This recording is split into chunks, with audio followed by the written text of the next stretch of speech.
The magic is being able to open the newspaper in the morning and seeing some very complicated thing going on in the world and immediately having a framework to think through what are the consequences, why is this happening, how are different things related to one another.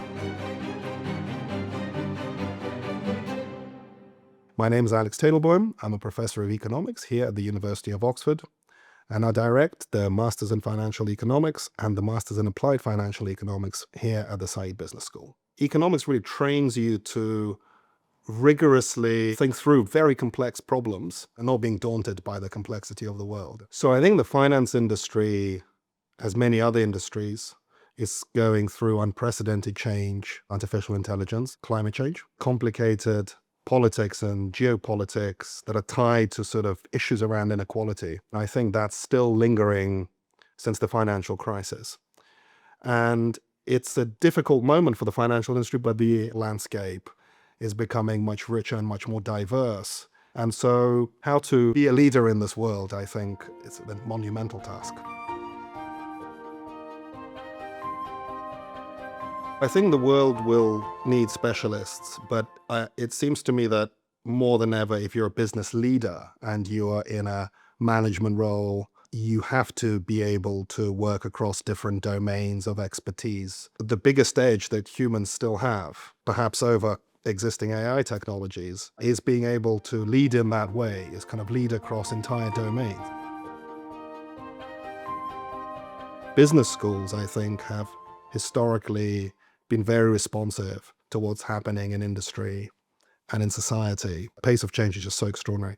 Business schools especially are having to adapt very quickly in how they teach, in what they teach. What one worries about is that AI is a substitute for the human. And the challenge is to make AI complement to the human and to augment its capacities and help humans flourish.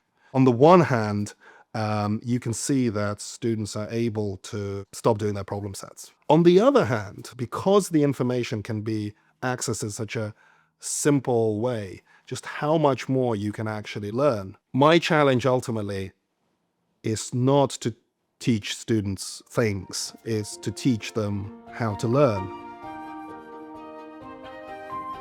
What the business school has been very good at doing is kind of balancing this heritage that comes from the university with this responsiveness to what the changes that are happening in the world. Universities are fantastic at thinking about the long term and thinking about how to teach students to reason in 50 years' time.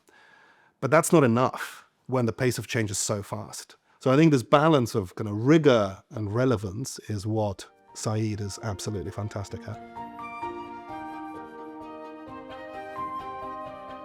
So I think the leaders that we dream of educating have two qualities. They are skeptical. They understand how to analyze evidence. We want to give our students the confidence to think through very complex problems. The greatest thing you can see, of course, as a teacher is meeting one of your students 20 years later and hearing their view of the world, and they've internalized these ideas to the extent where it's going to become part of them. That's the hope, is to continue educating people who are skeptical. I think that is very important. And also continuing to educate leaders who are confident in thinking through some of the most complex problems facing society.